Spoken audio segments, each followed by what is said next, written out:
Hey, Hykiri Nation. We're back with episode 10 of Wrestling with Hykiri after WrestleMania. We have 10 topics to cover, so let's dive right into it. I'm going to start off with The Undertaker's Hall of Fame speech. What a great speech. Right? He covered literally everything about his career and what it meant to evolve as The Undertaker. How he evolved from a rookie into the business to what he is now, legendary, untouchable name that everybody knows. To go from nothing. That is a great speech.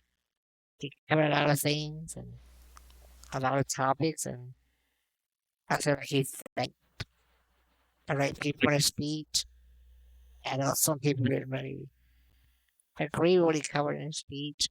I think overall the speech covered a lot of things, showed you exactly who and what the Undertaker is behind all the, makeup and gimmicks, what kind of person he is, what his career meant to him, and all that overall, despite the hate that given about certain topics in the speech, I think the speech was great in the whole Hall of Fame ceremony.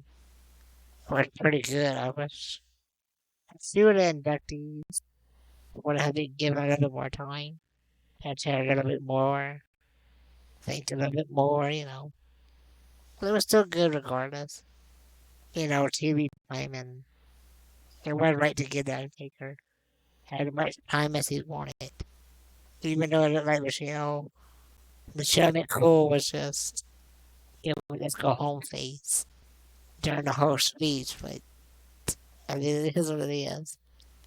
As for the other speeches, we'll talk about the Steiner brothers and that really weird speech from Rick Steiner. Like, you go from Scott Steiner thanking people in the business to Rick Steiner thanking people in the business and Scott Steiner thanking all of his family and Rick Steiner not thanking his son, who was recently, up until that point, an NXT champion.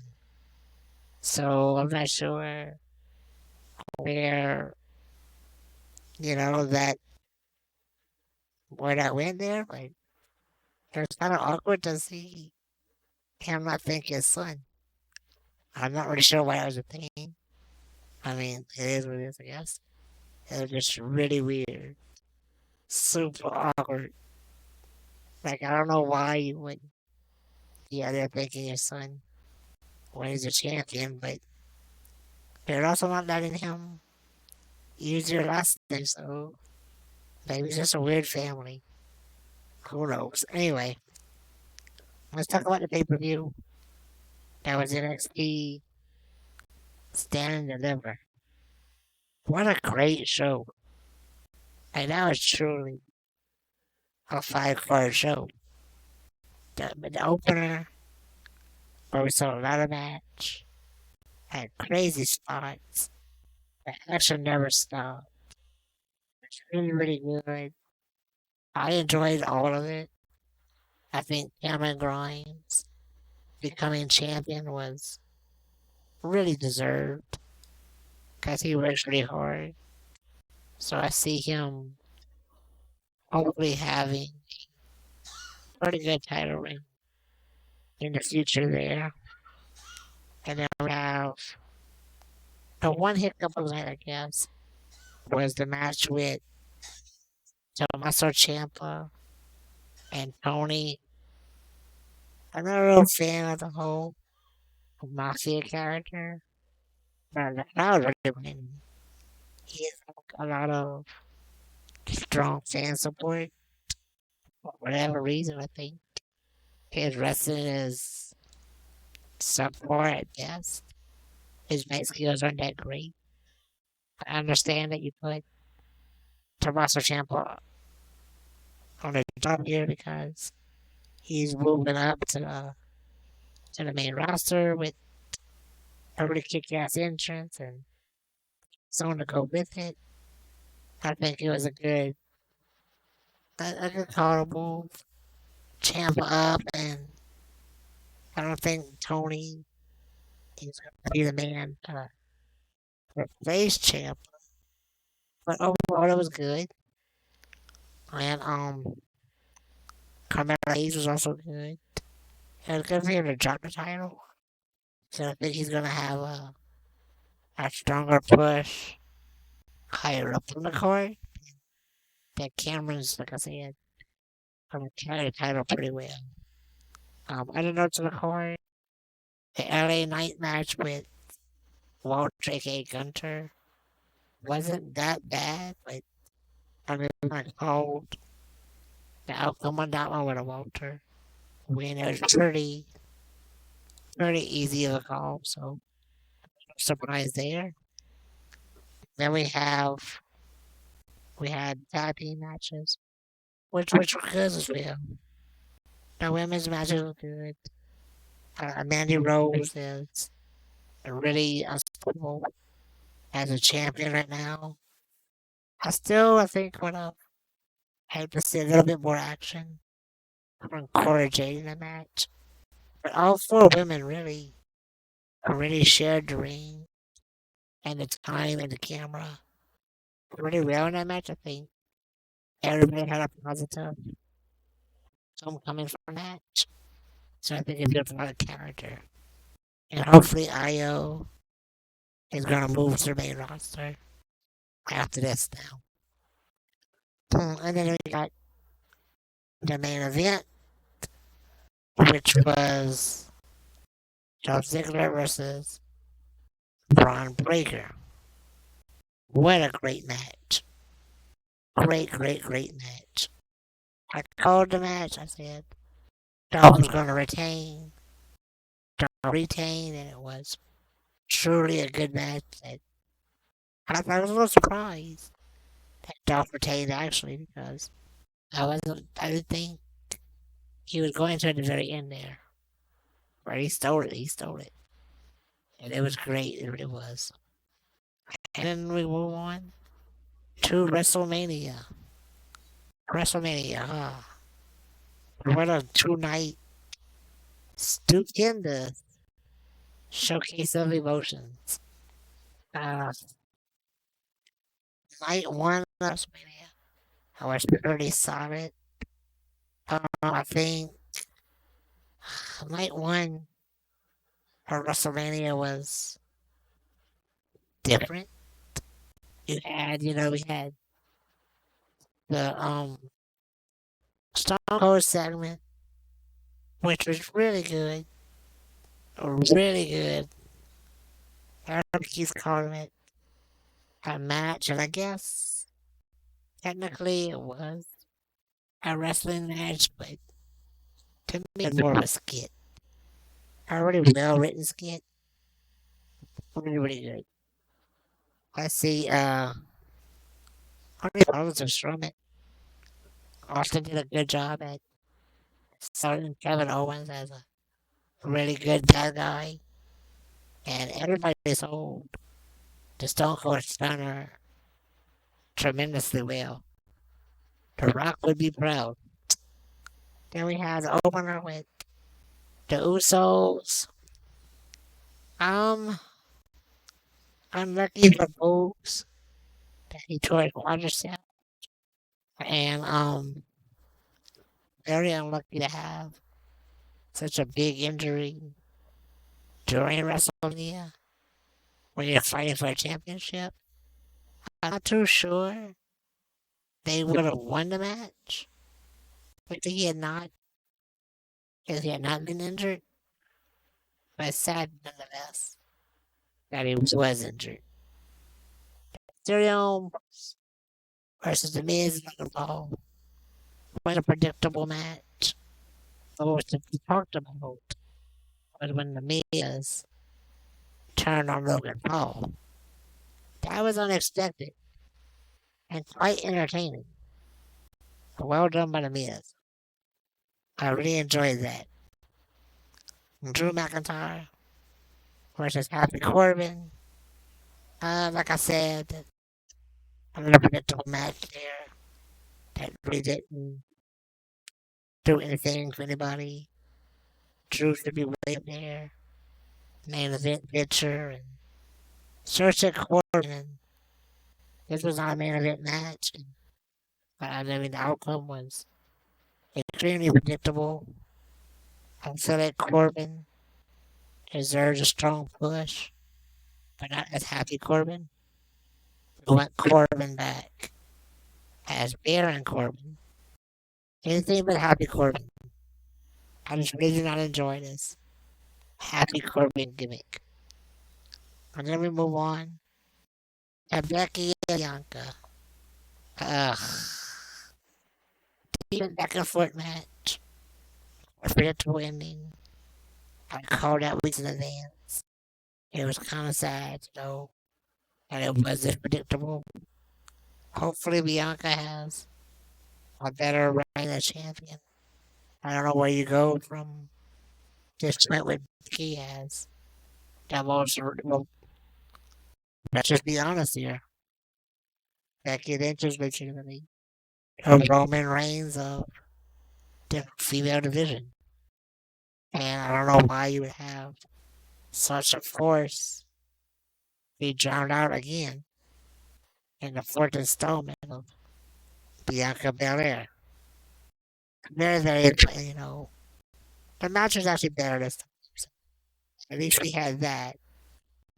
But story wise and character wise and the future booking, I'm sure what's happening.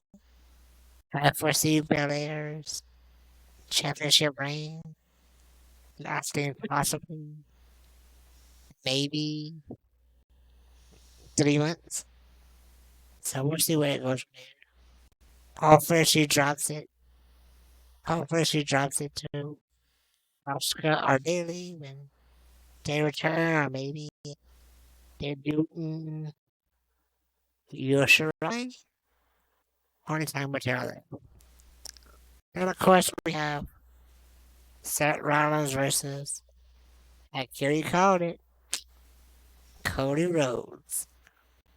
That was truly an amazing match. From the very opening, it was just entertaining, it was fast paced, the chain wrestling, reversals, it was near pinfalls, the finish.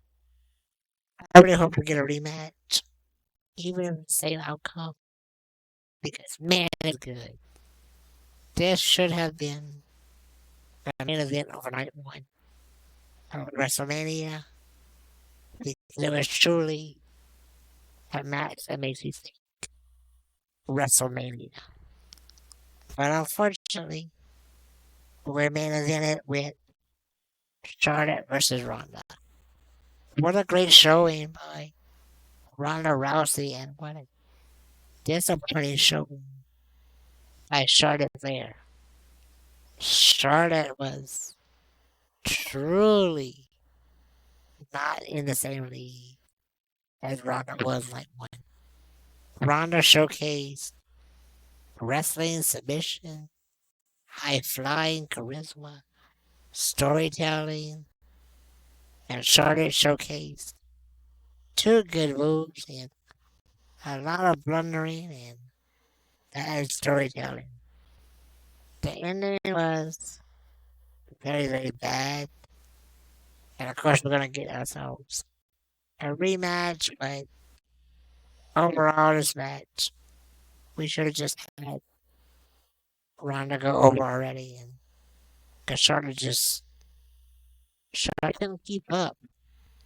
And I guess this means Charlotte will be staying in the league for a while and not going to a sinking ship known as AEW. But hey, okay. Ronda still deserves a strap. But we'll get some fresh blood. express their talent, and bigger opponents. So we'll see, we'll see. Later on the night two, we had the Usos, sorry, the New Day versus Woody Fight Club with Rich Holland and Sheamus. What a horrible match. New Day won, I don't care. Blah, blah, blah, go home. Then, of course, we had Bobby Lashley versus Omos, which was followed by blah, blah, blah, whatever, go home. Bobby Slam, Omos, crowd pop, yay. I'm just glad Bobby won. Then we have Johnny Knoxville versus Sami Zayn. It doesn't even deserve a mention at this point. People love it. I hate it. I'm here for wrestling. I'm here for entertainment that involves actual wrestling. I'm not saying don't put celebrities. I'm saying if you're a celebrity and you want to wrestle, you should be putting in the work in these joke matches. Take notes from Pat McAfee and Logan Paul. I am by no means a fan of Logan Paul or any of his work, but you gotta give respect to what he did at WrestleMania. It truly was a good telling of wrestling. Logan Paul was on fire. He worked it out there. I mean, he was great. I really think, and so was Pat McAfee. We're talking about that match now. Pat McAfee versus Austin Theory was truly another great match, which proves that celebrities should be out there busting ass, so they could put on a good match as a normal WWE talent would. And then the ending to the match was even better, and then to top it all off, you have Vince McMahon come out, do a little wrestling, turn that into another skit with Stone Cold, and we get more beer, more stars, good entertainment, overall a good show. I think I just think the Austin Theory and um which Pat McAfee match was once again great, a 5-star show, and that's a celebrity. Of course, the Stone Cold segment helped, but I'm not even including that in my scoring of the match because I think Pat McAfee deserves his own credit. But the ending helped. It was a great match, and that's because Pat McAfee and Austin Theory both worked really hard at it. So yeah, I mean, Pat McAfee is a shining example of what a celebrity should be doing if you're going to be in WWE. Pretending to be a wrestler. You have to put in the work. Just like Logan Paul did as well. So the future celebrities, that should be your example. Alright, moving on, we're going to talk about Edge and AJ Styles. Man, I did not call Edge to win this match at all. But let's take a step back. Before we even get to the match, man, what an entrance by Edge. The story was told so well right there. Edge was like that whole persona, the fire, the entrance, the music, the brooding darkness. Man, it was great. It was so good. It's things like that that get you excited for wrestling. It's things like that that get you excited for WrestleMania. That's literally what it's about. Yeah, it was great. The match was as expected, near perfect. Ed and AJ took school. I was almost upset with Damian Priest interfering for the win until I realized that they were forming their own little stable now, which is going to be awesome. We're finally going to get some character development for Damian Priest. Like Edge is going to be in that mentor role. And I feel like this turns into Edge versus AJ feud to a Damian Priest versus AJ feud as the whole stable. And I'm excited for this one. I think this is how you write feuds, and WWE needs to continue doing things exactly like this. This is what the fans want to see and deserve to see. And then moving on, we got the main event that everybody was really expecting: Brock Lesnar versus Roman Reigns. Which is funny to me because as much as I love, as much as I love this match, people were so disappointed in it, which blows my mind. What were you guys expecting? Roman Reigns versus Brock Lesnar. The match only has one case. Big move after big move, again after again. And it's made to be a big spot match filled with finishers and signature moves and hardly any wrestling. And that's what we got. And it was great. And if you're upset, what have you been watching? Brock Lesnar has been doing this for the past 4 years. 3 moves, and that's it. But all of a sudden it's bad. I really don't understand the mindset of the fans. Because this is literally what you have known, what you should be getting. I mean, come on. What else did you want? Roman wins, which was, in my opinion, a hard match to call. I think I called Brock, and I was disappointed with the Roman win, but it was good. It was good. It was real good. Alright, moving on to Monday Night Raw. We didn't have much to see in the future for what's going to happen. We had a good Roman Reigns plug on Raw since he is now the WWE Unified Champion. I think we will be witness to something great soon. But it wasn't going to happen in Raw. And you kind of have to expect that. They won't put it out there after the big show anyway. So, I mean, this is what I expect for Raw. What I did not expect for Raw was to watch Dolph Ziggler defend the NXT title against Braun Breaker. And what I didn't expect for this was Breaker to win. Truly a surprise. Which led us to NXT, where I guess his daddy is going to be used in a storyline in the future of Braun. I guess his next opponent. But, but man, let's give a round of applause to show off himself.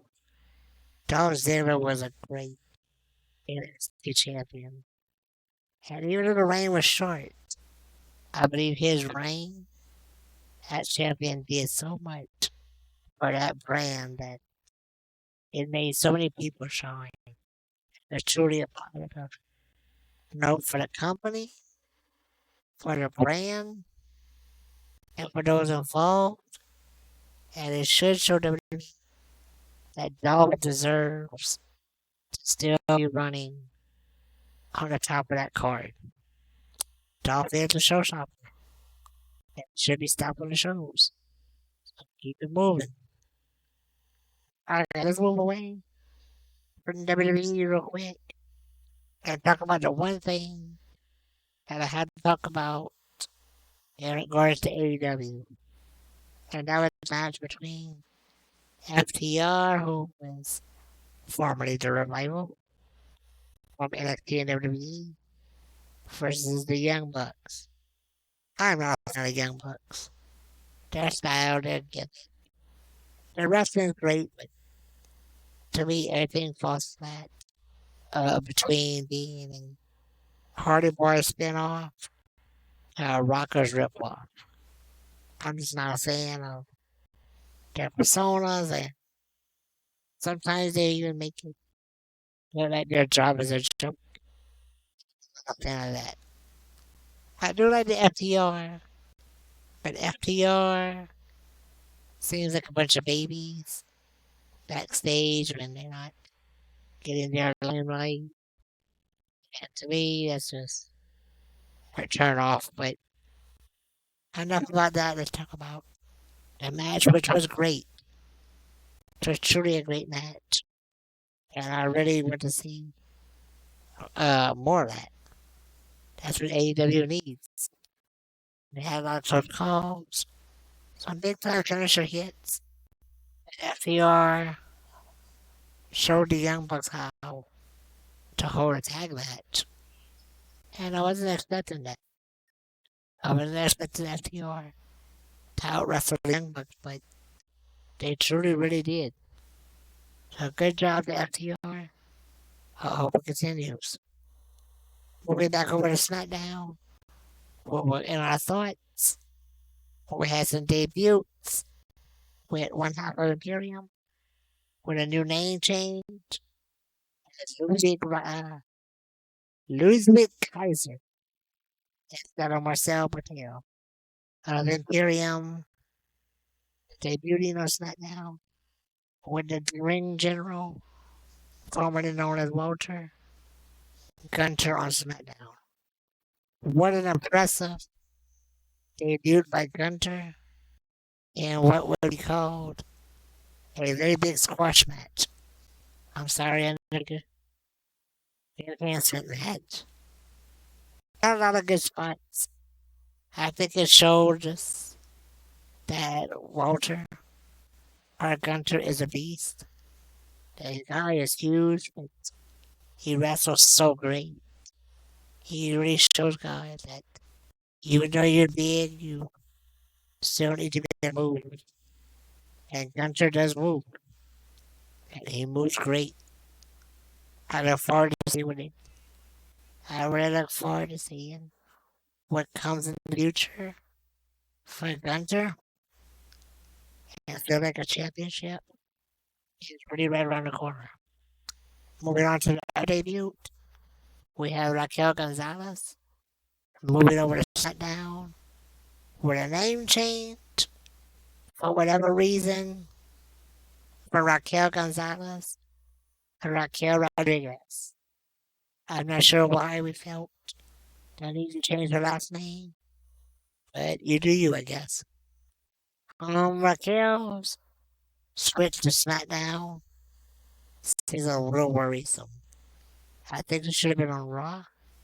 I would have loved her to see her get into a feud with Becky or Liv Morgan because we're not going to get any championship feuds with anybody against Charlotte other than Ronda Rousey right now. Which is our next topic. Ronda Rousey challenging Charlotte to an I Quit match at WrestleMania Backlash.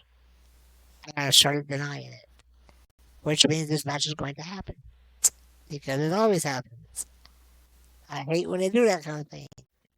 Just accept the damn match. Or if you say no, then have no mean no. No does not mean yes. But you know this match is going to happen. And it's going to be good, I foresee. Charlotte saying I quit. Way before Ronda does. Unless they pipe over Ronda over the speakers from the promo she did. where technically she's saying, I quit an interview, and Charlotte will use that when she has Ronda in a situation to say, I quit, she'll pay off. Somebody else can say it. And if I was Charlotte, it would be, and you put Charlotte, if you put Charlotte over, this is how I would do it. Could he, but what do I know, right? Vance, just give me a call. Okay, moving on to the panel. Top of the week at the big dog. Roman Reigns and the day one-ish. The Uso brothers. All collectively champions in a unified stable known as the Bloodline. And what a great, hard-working stable.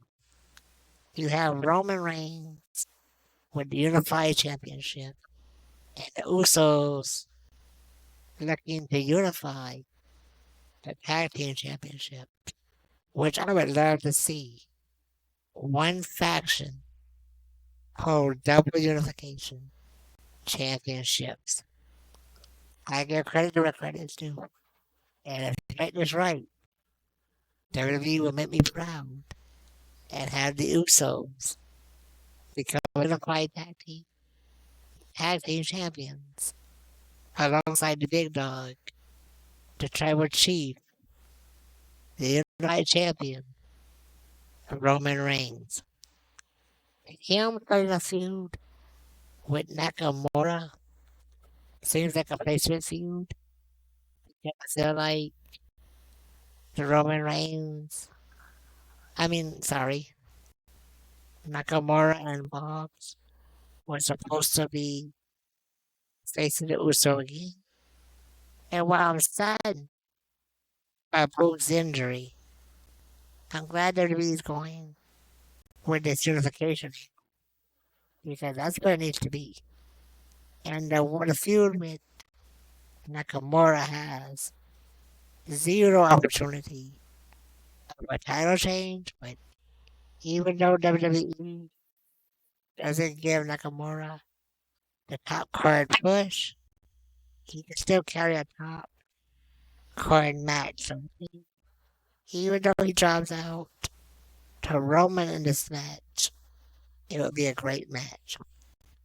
My question is, if the Usos become unified champions alongside Roman, will we see a brand new set of championship belts to showcase unification?